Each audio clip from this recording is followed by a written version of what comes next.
Leaf Extract, Madre de Cacao Leaf Extract, Papaya Fruit Extract, kag Virgin Coconut Oil, DTX Beauty Soap. Bakal na sa mga butika. Nestor, ang sinaing. Luto na. Ang labahan. Nakasampay na. Ang uniform ko. Naplanta na. Ganito ako. Tigasi, tigalaba, tigasay, tigaplantsa. Sa araw si Mrs. ang masusunod. Sa gabi, ako ang bossing. Dahil kasangga ko ang Extend Supplement for Men. Lourdes, tapos ka ng maligo? Yes, darling. Come to Mama.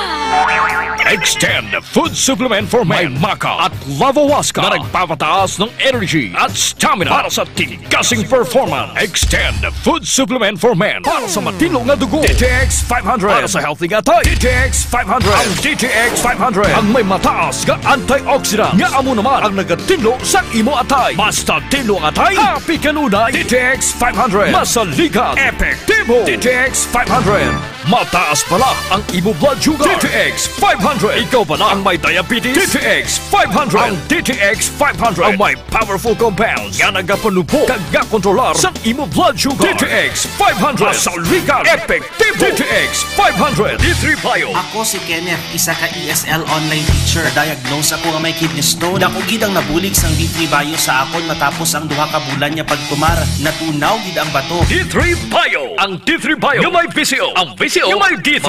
Mga butika. D3 Bio. Ako si Lito, isa ka mason na diagnose nga may balatian sa atay. Nabatian ko kaging testingan ang D3 Bio. Nagbalik na sa normal ang atay ko. Salamat sa D3 Bio. D3 Bio. Ang D3 Bio nga may PCO. Ang PCO nga may D3.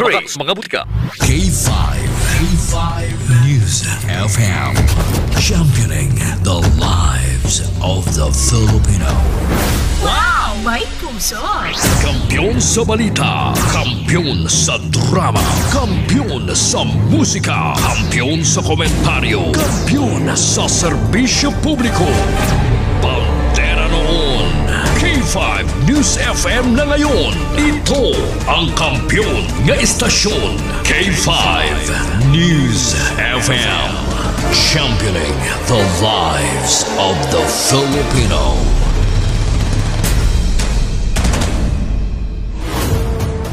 The official overall #1 station in Iloilo City. K5 News FM. Iloilo 88.7. Oras sa Pilipinas, 6:08 sa aga. Oras ginadulong sang DTX 500, D3 Bio, kag Mighty C. Kahit saan, kahit kailan, ang pinapakinggan. K5 News FM. Number one, ang himpilan ng sambayanan. K5 News FM, championing the lives of the Filipino.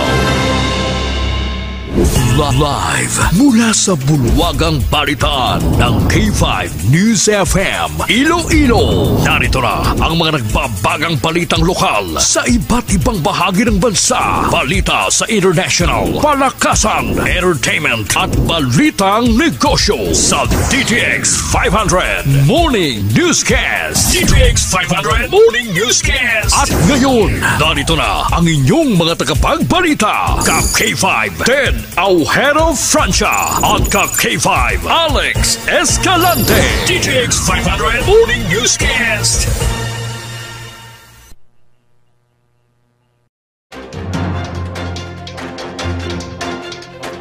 Pilipinas, maayong aga! Yari na ang mga balita.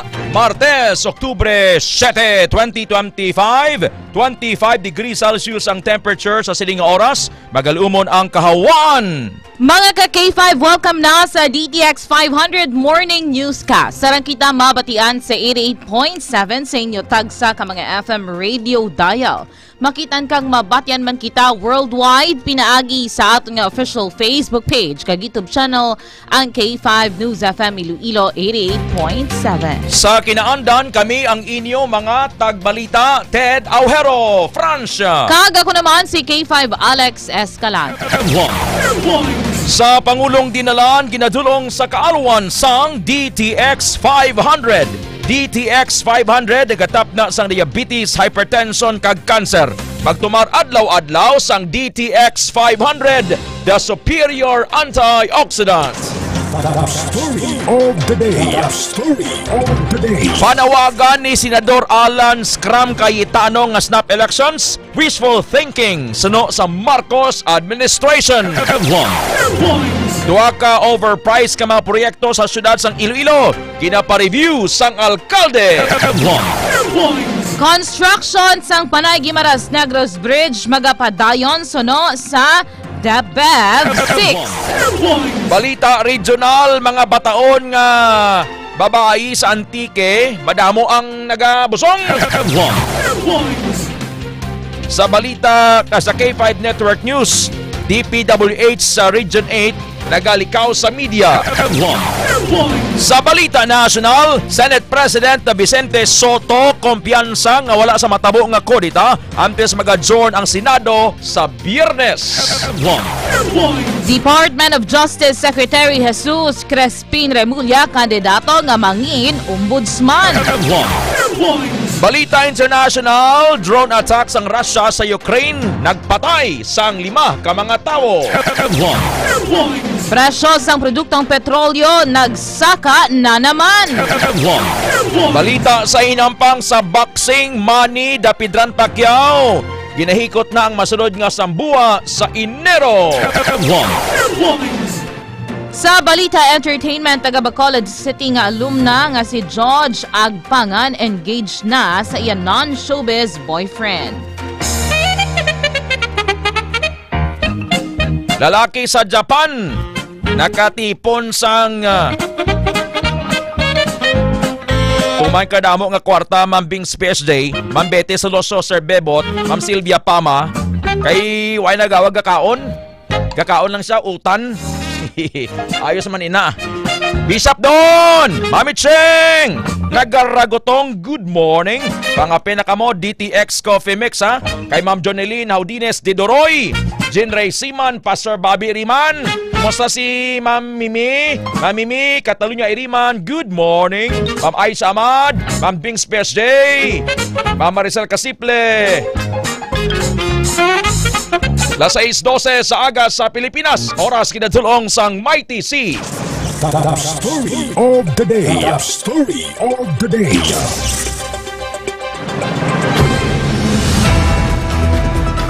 Ang top story of the day ginadulong sang Klinika Spore Biotics kag DTX 500. Wala gin kagat sang Marcos administration ang panawagan ni Senador Alan Peter Scram Cayetano nga mag-resign ang tanan nga opisyal sang gobyerno kay maghiwat sang snap elections. Sino kay Palace Press Officer Undersecretary Clarissa Castro C. Chung nga wishful thinking lang ini ni Cayetano ukon paghandom sa isa kay posibleng nga butang. Ginpahayag ni Castro C. Chung nga masako si Presidente Ferdinand Marcos Jr. sa pagtrabaho para sa pungsod, ilabi na nga kinahanglan nga buligan ang mga naapektuhan sang linog kag bagyo. Ginpamilit ni Attorney Castro C. Chung nga wala sang panahon ang presidente sa sini nga klase sang pamulitika. Ginatagan pagtamod sang gobyerno nga dapat nga sentrohan among mga kinanglanon sa mga pumuluyo kag hindi lang ang kaugalingon nga interest. Samtang ginapamatukan man ni Senate President Vicente Soto III ang suggestion ni Cayetano sa pagsiling nga hindi option ang snap elections agod malimpyuhan sa corruption ang gobyerno. Dapat masining nga magasunod lamang ang pungsod sa magarot nga sitwasyon kung matabo ang luyag ni Cayetano. Si Senate President Vicente Castelo Soto. What do you do with those who are not guilty? What do you do with those who are newly elected and have no bad records? What do you do with them? Idadamay mo doon sa mga guilty or sa mukhang guilty kung hindi man guilty. Kung meron bang marumi, ba't natin idadamay yung mga malinis doon sa marumi? So I don't know, it's very far-fetched as far as I'm concerned. It's we will be entering something like uncertainty and chaos in the political world pagka ganon.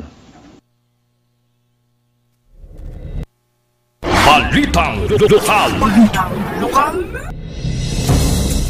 Las 6:15 sa aga, Philippine Standard Time, sa detalye sang mga balita lokal. Ang balita ginadulong sang DTX 500 kag D3 Bayo. Ipatawag ni Iloilo City Mayor Raisa Maria Lourdes Treñas Shu ang City Engineer's Office agod i-review ang duha ka mga proyekto sa syudad nga ginaligar overpriced. Ang utri ini among improvements sa overpass sa Diversion Road Mandurriao nga nagabilis sang 4.1 million pesos kag ang waiting shed sa Barangay Katilingban, Molo, syudad sang Iloilo nga nagabilis sang 798,000 pesos. Suno sa alkalde ang proyekto ginpatuman sang tuig 2024 antes pa ini magpungko bilang alkalde. Dugang pa ni Chu nga wala pa ini sa may ginpatuman anuman nga proyekto humalin sang June 30. Samtang una nga ginklaro sang City Engineer's Office nga hindi overpriced ang overpass, ang pagpanami partikular na ang pagpaatop sa Diversion Road Mandurriao. Si Mayor Raisa Treñas Shu. Ginalanta kay ang sa Subo ito may na-implement ni Eni from June 30. Kay we know man ang process, no? But gina-review natin sa team.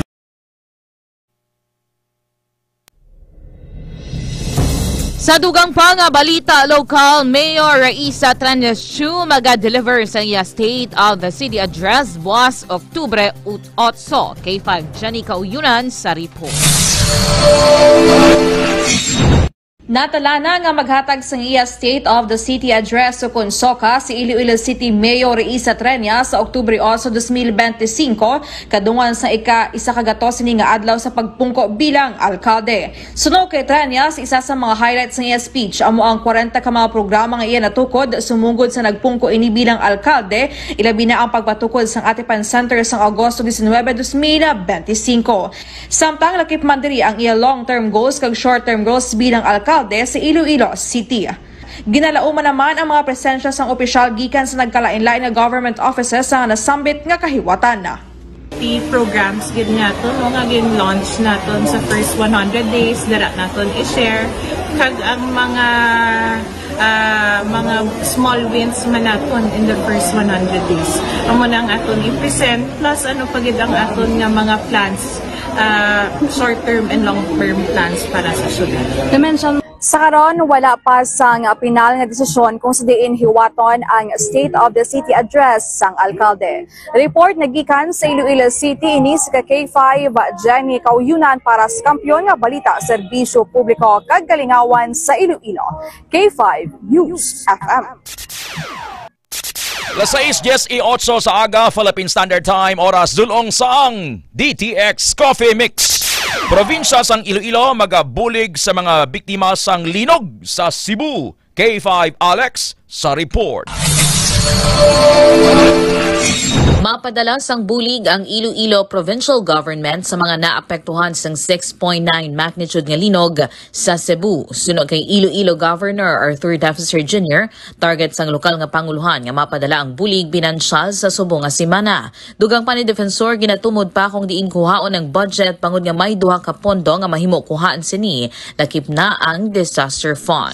Inisi ka K5 Alex Escalante para sa Kampiyon nga Balita Serbisyo Publiko kag Kalingawan sa Iloilo. K5 News FM. Sa dugang pa nga balita lokal, magapadayon sa gihapon ang pagtukod sang Panay Guimaras Negros Bridge nga ginahulat-hulat sang kadamaan agud nga mas mapapos ang pagbiyahe sa 3 ka mga isla. Suno kay Engineer Ariseo Casing Jr., ang Regional Director sa Department of Economic Planning and Development Region 6.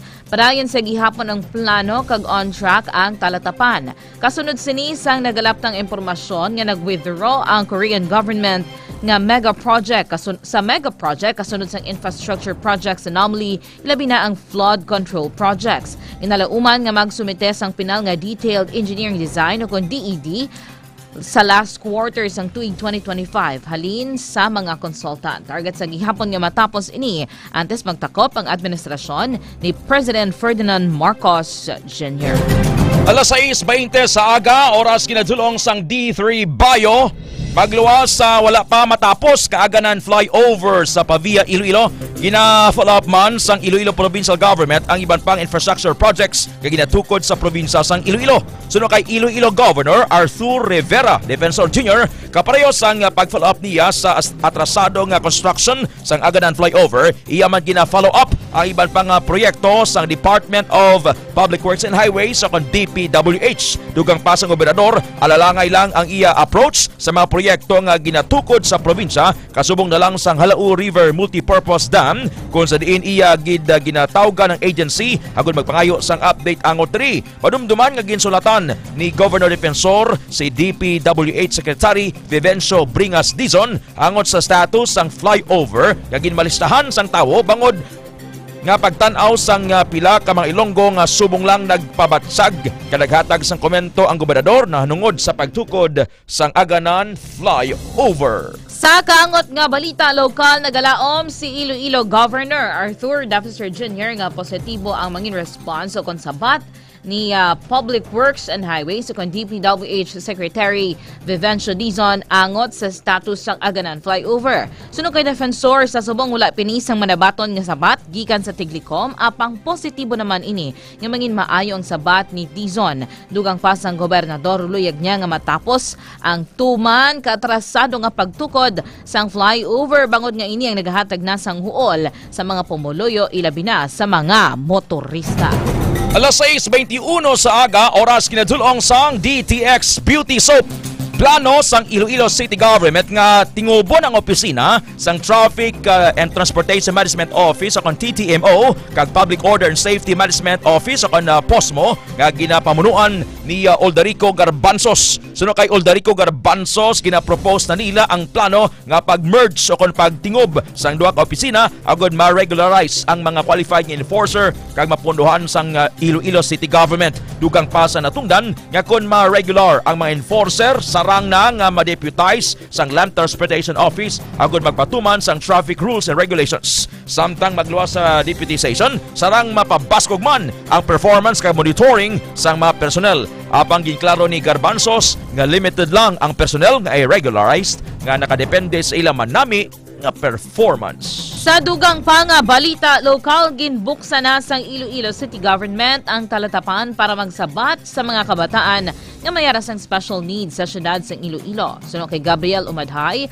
ang officer in charge ug ang OIC supervisor sang Riseable Program, ginpahig sini nga maghahatag sila sang intervention kaangay sang academic kag behavioral intervention. Samtang target nila nga pagtapos ng programa, sarang na maka-eskwela sa kindergarten ang mga kabataan pagkatapos ng isa tubtub duha ka tuig. Ang diri ang mga SPED teachers mismo magatutok sa mga kabataan suno kay Umadhay. Sarang makabaton sang 300 ka mga estudyante ang among nga pasilidad apang yara sa karon sa 24 pa lang ka mga kabataan ang ilang nga gina-cater. Plano naman sang alkalde nga dugangan pa ang mga riseable facilities agod hindi na mapudlayan ang mga ginikanan ng may mga kabataan nga may special needs. Alas 6:23 sa aga, oras kinadulong sang pre-bio coffee, ang healthy nga kape mananam.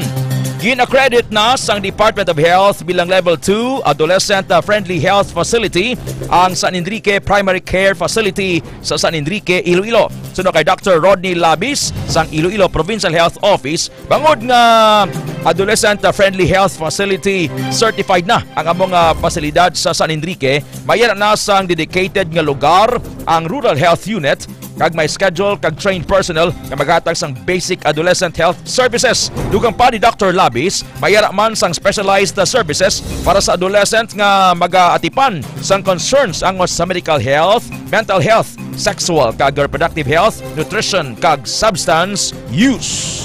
Sa dugang pa nga balita lokal, patayng duha katapo sang makawalang nga grupo matapos kinaligar nagbato sa kapulisan kag militar matapos ginserbihan sang warrant of arrest sa kaso nga rebellion sa barangay Coto, Labunaw, Iloilo, Oktubre 5 sang gabi. Naibaluan nga ang mga suspect mosanday William, residente sang syudad sang Iloilo, kag ginatudlo nga mong Secretary General sa subong sang Komiteng Rehiyon Panay kag Badong, residente sang barangay Coto. Si William ang may patong na sa ulo nga 3.1 million pesos suno sa militar, samtang si Badong ang nagasungka sadto sa tropa sang gobyerno. Nakuha sa site ang isa ka M16 rifle kag 45 caliber pistol. Gindala pa sa ospital ang duha apang gindeklara nga dead on arrival.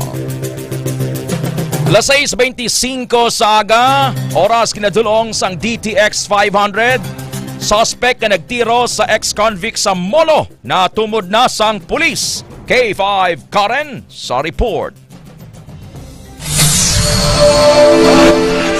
Mga ka-K5, mayara na sang person of interest ang Iloilo City Police Station 4 sa nagtiro sa ex-convict sa may barangay Salvacion, Habog-Habog sa distrito sang Molo pasado alas 10 ang gabi, Oktubre 5. Kag sa information nga nakuha naton, ngayara naman sa estable nga kondisyon ng ining biktima o galing padayon pa nga ginahatagan sang nagakaigo nga pagbulong sa Balay Bululngan mga ka-K5. Ginkilala ang biktima nga si alias Banggi, residente sa barangay Kumpanya Molo. Sa interview sang K5 News FM Iloilo sa hepe sang Police Station 4 nga si Captain Ryan Cris Inot, ginpayag sini nga ang suspect ang abyan lang man sang biktima sa din may daan na sila nga hiligutanon. Base sa investigasyon suno kay Inot, ginaaligar nga may ginhambal kag ginhimo sadto si alias Banggi sa bayaw sang suspect nga isa sa mga rason sang ila dumtanay kag subong man sa away sa illegal nga droga.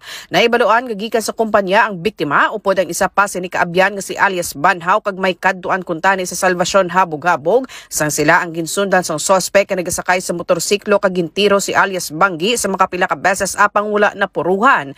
Gilayon naman nagdalagan si Banhaw padulong sa Police Station 4 agud magpangayo sang bulig. Sa karon yara na sa estable nga kondisyon si alias Banggi kag padayon ng hot pursuit operation sang kapulisan batok sa suspect. Dati upod yaman sa sistema kay balang ma'am may daan naman sila nga hiligutan nun kag may mga transaction man ni sila regarding sa illegal drugs. Hambal si Bangi kag may giobra si Bangi do sa again sa iya bala bayaw sang iabyan ning ginata natin as person of interest sa subong. Ini si K5 Karen Badilla para sa Kampiyon nga Balita, Serbisyo Publiko kag Kalingawan sa Iloilo. K5 News FM. This news is brought to you by Las 6:27 sa aga, oras ginadulong sang Klinika Spore Biotics. Ladies, para wala sang order under, Klinika Spore Biotics. Para sa healthy tummy, Klinika Spore Biotics.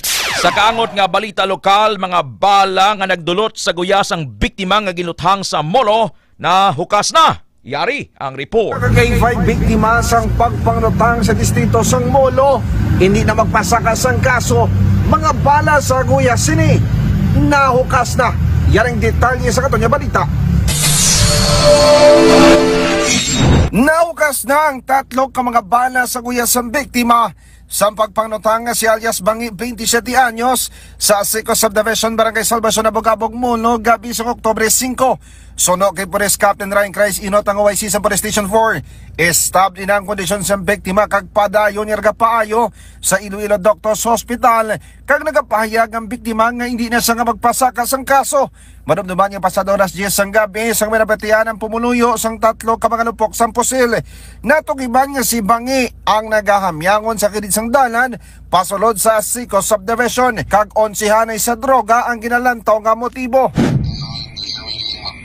Sa drugs din na 11 hanay? Oo, 11 hanay. Talan mo, si Bangi ito, nagkakang mga bulto, si Mata, ang problema nila bang iway niya kinalimutan din si Mary. Dugang masaburis mga ka-K5, mayara naman sa mga suspect ang kapulisan diri sa Molo. Ako naman sa K5 Aaron Refoyo para sa Kampiyon na Balita, Serbisyo Publiko kang Kalingawan sa Iloilo, K5 News FM. Balita ang ginadudong sa inyo Sa katapusan nga balita local sa Northern Iloilo, madamo nga illegal fishers na dakpan. K5 Reggie De Mayo sa report. Mga ka-K5, madinalagon ang ginpatigayon nga separado nga operasyon kontra illegal nga pagpangisda kun sa diin 11 ka motorbangka ang nadakpan sang otoridad sa baybayon sang Concepcion kag San Dionisio, Iloilo. Sa unang operasyon, 5 ka mga motorbangka ang nadakpan matapos maktuhan nga nagapangisda nga wala sang permit sa sitio Punting, Barangay Tambalisa, Concepcion, Iloilo, sang Sabado, Oktubre 4. Samtang sa ikaduhang operasyon sa amuman nga adlaw, 6 ka mga motorbangka naman ang nadakpan sa kalaluran sang Barangay Chabas, San Dionisio, Iloilo. Sa nakuha nga impormasyon sang K5 News FM Sara nga ginaresto ang 11 ka mga motorbangka matapos nga madakpan nga nagahimo sang modified bagnet fishing o konsiklob sa baybayon sang Concepcion kag San Dionisio, Iloilo sa ginpatigayon nga Seaborne Patrol Operation sang Iloilo Provincial Bantay Dagat Task Force upod ang 2nd Iloilo Provincial Mobile Force Company kag Regional Intelligence Unit o kun RIU-6. Sa karon, temporaryo nga gin-impound sa kustodiya sang tag sa Kabantay Dagat Task Force ang mga nasambit nga motorbangka kag iban pang fishing paraphernalia. Ang mga nadakpan ang magapangatubang sa penalidad bangod sa paglapas sa Municipal Ordinance Section 11.06 Series of 2022 nga nagaban sa unlicensed fishing activity. Balita nagikan diri sa Quinto Distrito. Ini naman si K5 Reggie Plazuela de Mayo para sa Kampiyon nga Balita, Serbisyo Publiko kag Kalingawan sa Quinto Distrito. K5 News FM. Ang ining nga balita. DTX 500. Las 6:31 sa aga, mga bataon nga nagabusong sa Antique, nagadamo. Eileen Rose Magbanwa sa report. Piliin ang pangarap, huwag ipagpalit sa panandaliang sarap. Sa kadyang first quarter kang 2025, nagdangat rin sa 240 ang kaso kang adolescent pregnancy sa Antique. Kung sa diin, 6 redya karian ang nagaedad, pulo tabtab 14 anyos. Sa interview kang K5 News FM San Jose kay Mr. Primo Agatis Jr., ang Provincial Population Officer, ang naging pahayag nga nagapanguna nga banwa nga may pinakaduro nga kaso amo ang banwa kang Kaluya nga may 48. Ginasundan kang San Remeo nga may 27, kag banwa kang Hamtik nga may 24, samtang nagapang-urihi naman ang banwa kang Libertad nga may 2 lamang kakaso. Sa nasambitan nga numero, 6 kadya ang pulo tabtab 14 anyos lamang, kag 3 ang nagalin sa banwa kang San Jose de Buenavista. Tag-isa ra naman halin sa banwa kang Tobias Warnier, Hamtik, Taglawaan. Dugang paniugatis nga pira sa ginalantaw nga factor sa adolescent pregnancy. Amo ang kakulangan ng edukasyon ka mga kabataan tuwoy sa pagpakigilawas, kag risgo man sa pagpamata kang mas temprano. Amo man ang kulang sa pagiya kang ginikanan kag mangin intervention kang tagsa ka local government unit. Sa tulad, nagapadayon ng ginahimo nga tikang kang opisina kang provincial population agad matap na kag mapanaba ang kaso kang teenage pregnancy sa Antique. Gani sa mga kabataan dyan, isip-isip before you unsip. Balita Regional halin Ridja sa may Antique, K5 Eileen Rose Montero Magbanwa para sa Kampiyon nga mga balita, Serbisyo Publiko kag Kalingawan, ang kampiyon nga estasyon sa Antique, K5 News FM. Sa Aklan, rider nakabunggo sa pader, patay. K5 Leonard Veray sa report. Patay ang isa ka motorcycle rider matapos nga nakabunggo ang iya ginasakyan nga motorsiklo sa pader sang isa ka abandonado nga balay sa may Barangay Unidos na Basaklan. Ginkilala ang biktima nga si Ronel Laurel, 22 anyos, kag residente sa nga Barangay Bayang Bata Naklan. Sa inisyal nga investigasyon sang Nabas PNP halin sa Katiklan kag padulong sa banwa sang Kalibo ang rider sang madulaan ini sang kontrol sa iyang motorsiklo, rason nga natabo ang aksidente. Bangod sa kabaskugon sa nga impact, nakaangkon sa nga dako nga lastro sa iya nga ulong biktima. Gilayon man ini nga gindala sa pinakamalapit nga ospital sang mga nagresponde nga personnel sang Nabas PNP kag MDRRMO apang gindeklara ini nga dead on arrival. Sa karon nagapadayon pa ang ginahimo nga investigasyon sang Nabas PNP para nga matumod o kon mahibaluan ang rason sang natabo nga aksidente. Balita Regional, nagikan diri sa probinsya sa Aklan. Ako si K5 Leonard Viray para sa Kampiyon nga balita, Serbisyo Publiko ag Kalingawan sa Kalibo. K5 News FM. DTX 500. Las 6:34 na sa aga, Philippine Standard Time, oras zulong sang Mighty C kag D3 Bayo.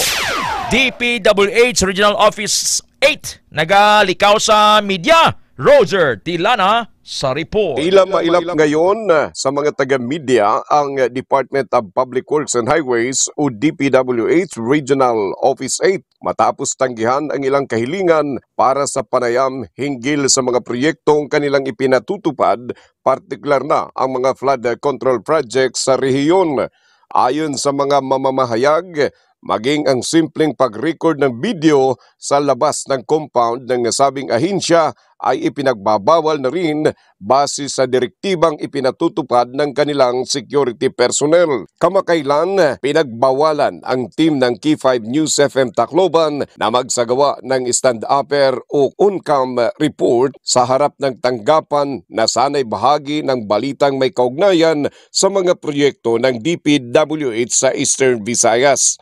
Ayon sa mga security personnel, kailangan munang mag-secure ng clearance sa nasabing ahensya. Hanggang sa ngayon, wala pang pahayag ang DPWH Regional Office 8 kaugnay ng naturang insidente at sa mga isyong may kinalaman sa transparency sa kanilang mga proyekto. Para sa DTX 500 Morning Newscast, ako si K5 Roger Tilana mula sa himpilang kampyon sa mga balita, serbisyo publiko at kasiyahan sa lungsod ng Tacloban at buong Eastern Visayas. K5 News FM. The Vice President nagbulig sa mga nasunugan. Kay Boscaino sa report.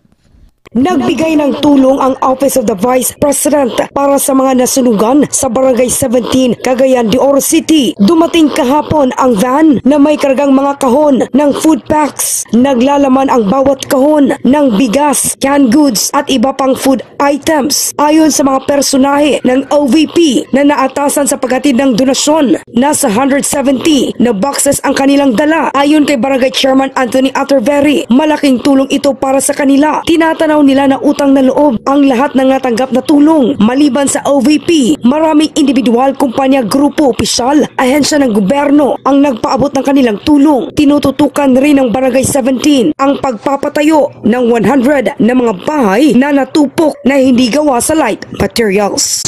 Ako si K5K Boscaino para sa Kampiyon na Balita, Serbisyo Publiko at Kasiyahan. K5 News FM. Aujero Francia, kag Alex Escalante. Las 6:37 na sa aga, Philippine Standard Time. Sa detalyes ang mga balita nasyonal. Ang balita ginadulong sang Mighty C kag DTX 500. Balitang National. Balitang National.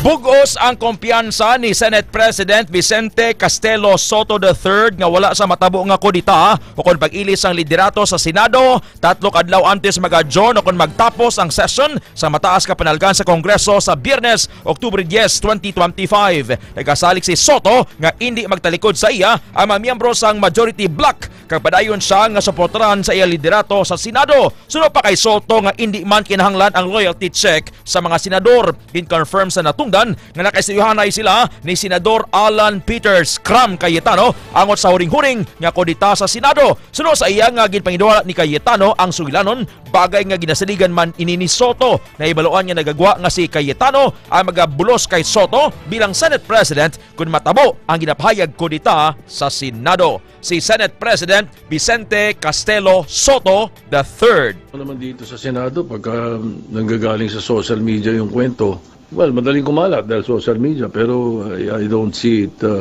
coming from anywhere.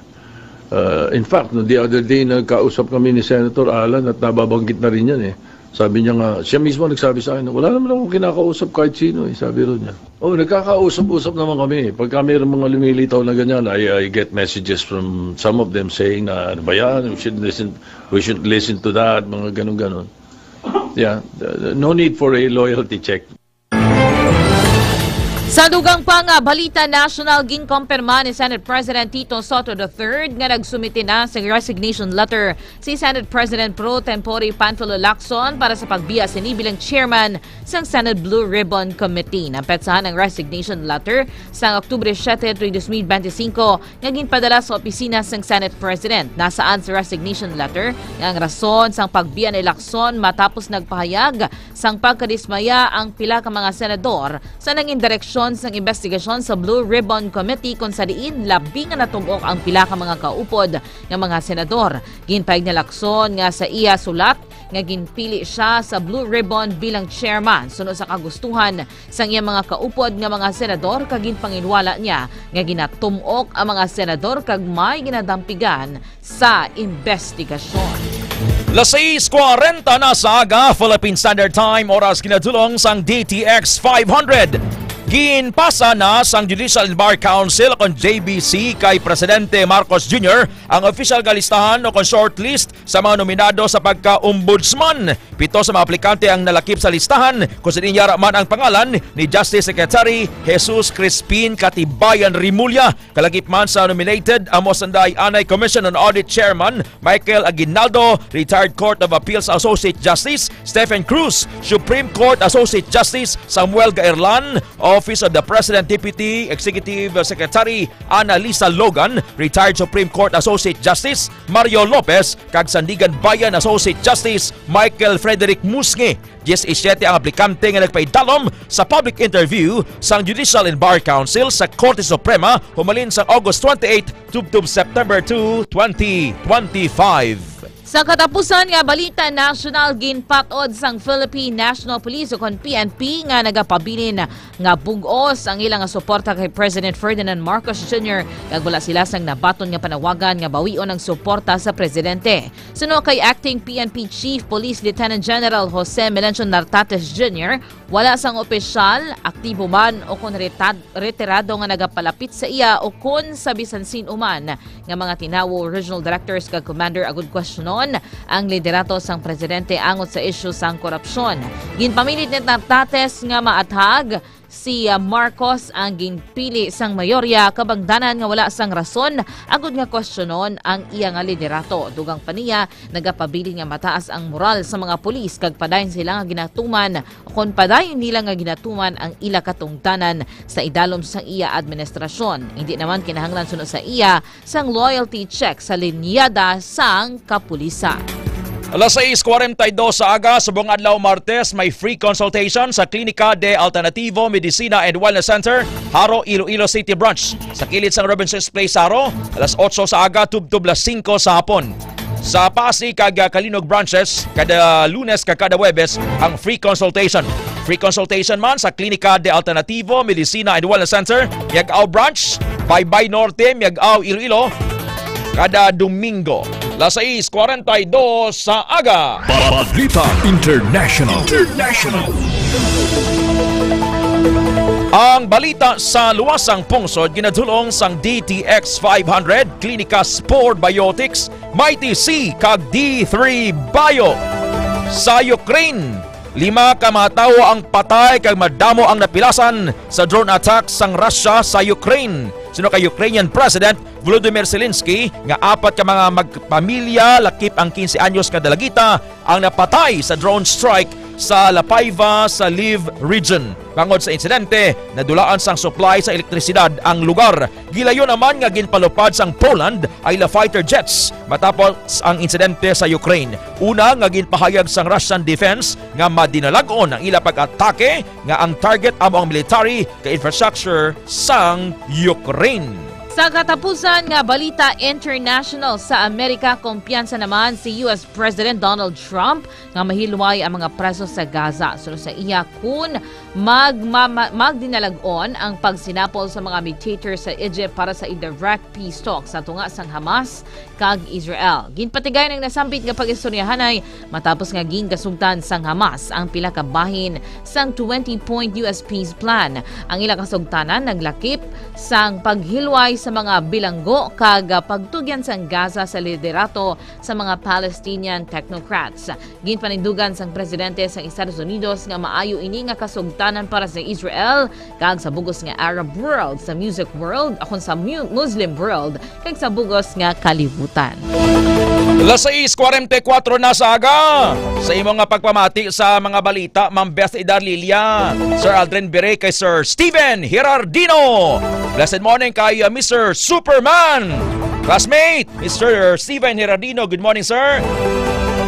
Sa imong nga pagpamati sa mga balita, Bishop Dondon Guinness, kay Sir Jomar Carlos, kay Sir Jakarta sang Light of Glory Taxi Avanza 23, Sir Jomar Carlos sang Barangay Alitdip, San Rafael, Iloilo, Ma'am Sally Cortuna, kay Sir Christopher Emiliano Talento sa San Pedro Molo, Sir Jesse James Carvilles, Sir Benny Hermano, kay Ma'am Dors Andaya, Manong Boy Beramin, Ma'am Anali Bahade, pagpangape DTX Coffee Mix.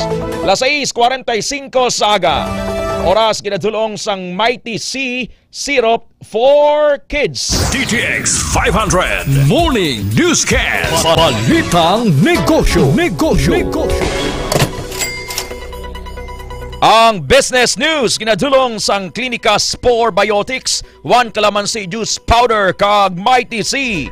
Nagsaka naman ang presyo sang produktong petrolyo subong nga aga matapos kinanunsyo sang mga oil company ang bagong round sang oil price increase. Sa ginpagwa ng advisory sang oil company sang presyo sang gasolina nagsaka sang 20 sentimos kada litro, samtang ang crudo kon diesel nagsaka sang 80 centavos kada litro kag ang kerosene nagsaka 20 centavos kada litro. Ang price increase nagsugod 6 subong nga aga.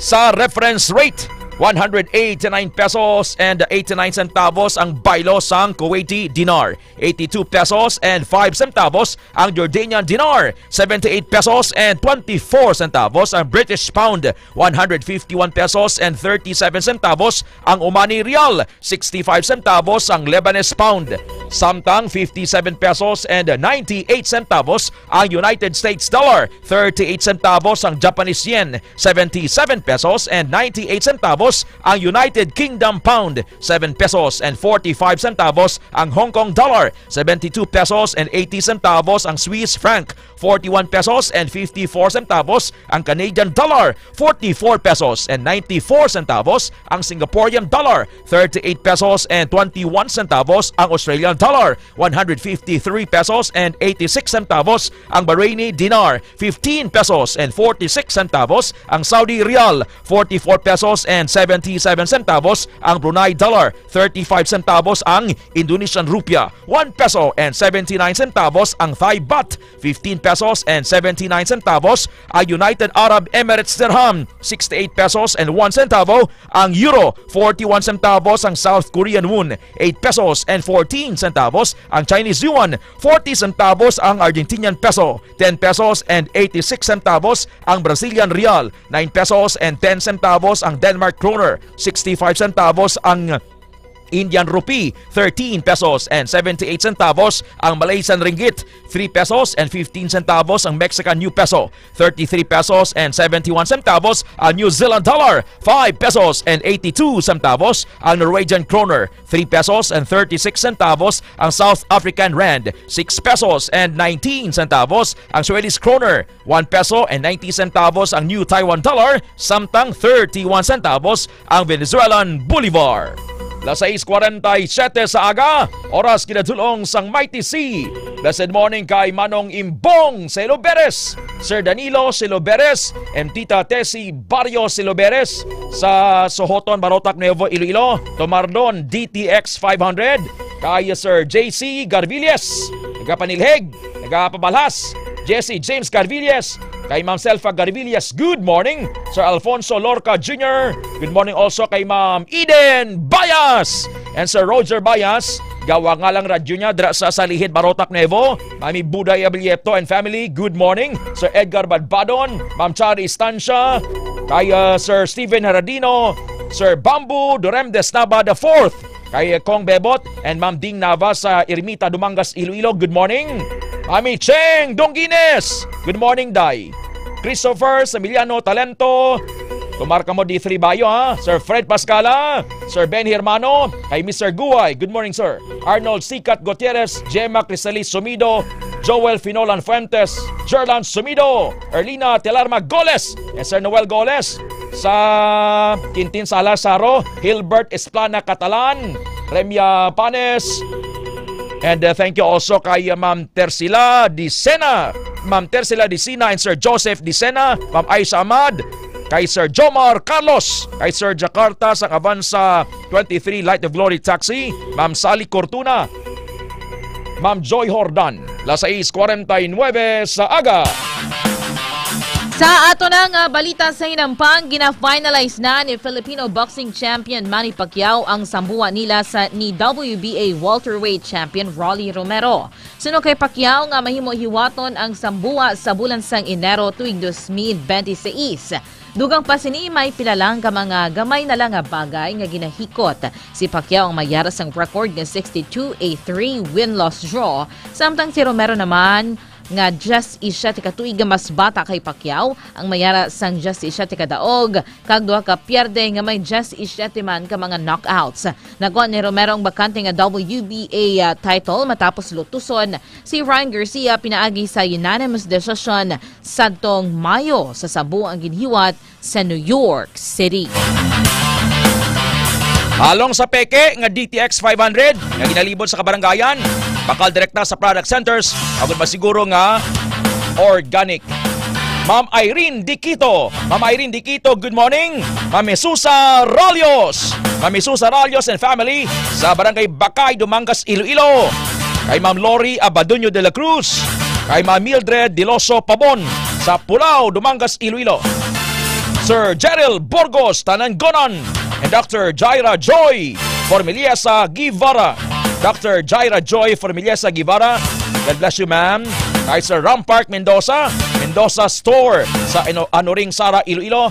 Mga tricycle driver sa Balantang Haro, kay Kamalig Haro, marka mo D3 Bayo, ha? Kay mag-prayer si Tamolged. Sir Ken Shine Yorka, Lito Flores, Sir Jomar Carlos. Alas 6:51 sa aga, oras kinadulong sang DTX 500. Sa ato na nga balita sa showbiz, engaged na ang anay PBB housemate kag subong content creator nga si George Agpangan sa iya American non-showbiz boyfriend. Ginbuyagag ni George ang balita sa sang iya engagement pinaagi sa Instagram post nga nalakipan sang ila litrato sang iya fiancé nga si Danny sa Austin, Texas. Ang otsenigin pagigbahan man niya ang engagement vlog sa YouTube. Kag ginpahayag nga bisan very low-key ang ila relasyon ni Danny, masiling sini nga blessed siya sa ila tanan nga aspeto sang kabuhi. Kung madumduman ang in-housemate si George kag ang kapin sini nga si Jai sang tuig 2012 sa Pinoy Big Brother Teen Edition 4 sa di nagtakop sila bilang 4th placer kag ang Ilongga naman nga si Myrtle Sarosa ang nangin big winner. Taga Bacolod City ni sila, si George kag si Jai. Tapos sa aton nga paghibalo may matay ni sila diri sa atubang blasang LTO, ano ganyan na nga subdivision. May mahimatay ini diri sila sa syudad.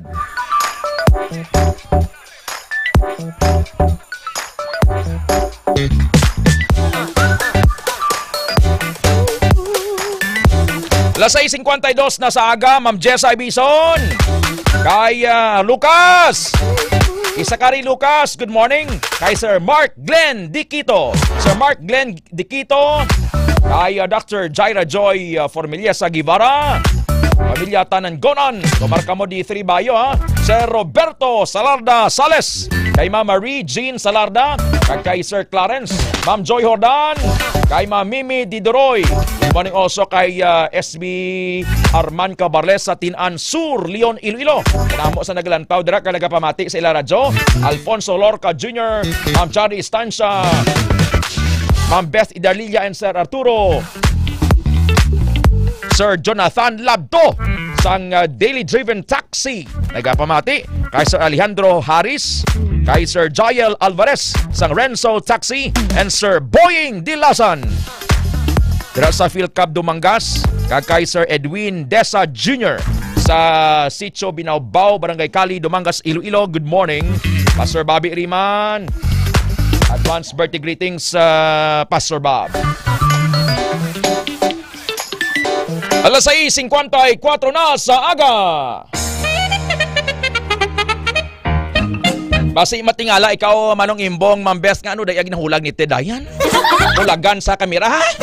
Kanan mo may ginapalihog ako diri kay Attorney Alex.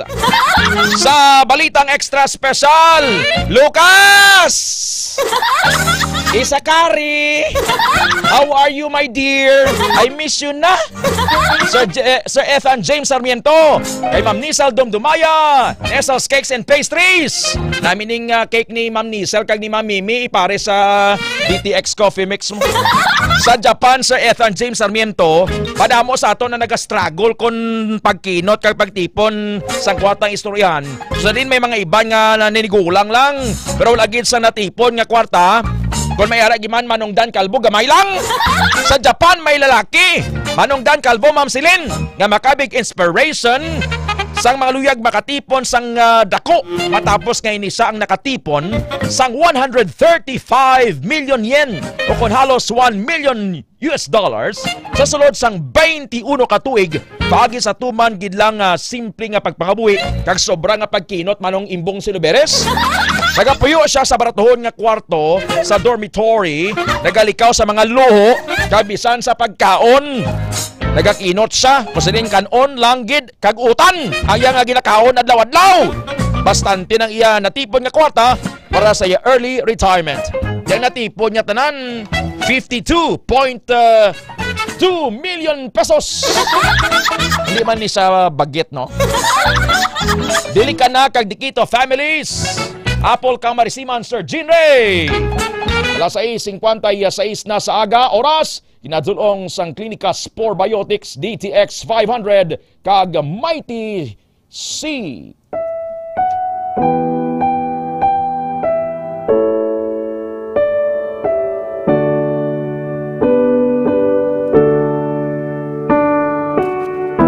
Those who fear God, who are reverent before Him, will go better. Maayo ang dangatan sang tawo nga nagatahod sa Dios. Ecclesiastes chapter 8 verse 12. Ang tawo nagatanaw lang sa itsura, pero ang Dios nagatanaw sa tagipusoon. People look at the outward appearance, but the Lord looks at the heart. 1 Samuel chapter 16 verse 7. Because the wicked do not fear God, it will not go well with them, and their days will not lengthen like a shadow. Malain ang dangatan sang malain nga tawo nga wala nagatahod sa Dios, kag indi maglawig ang iya kabuhi, kundi mangin pareho ini sa landong nga dali lang madula. Ecclesiastes 8 verse 13. This is the word of God.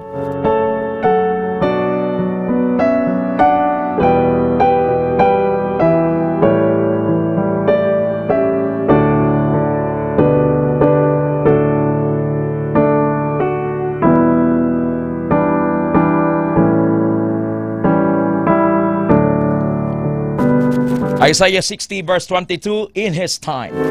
Kagawad Nilo Servas, Noy Nilo, good morning sir, sa Pasi.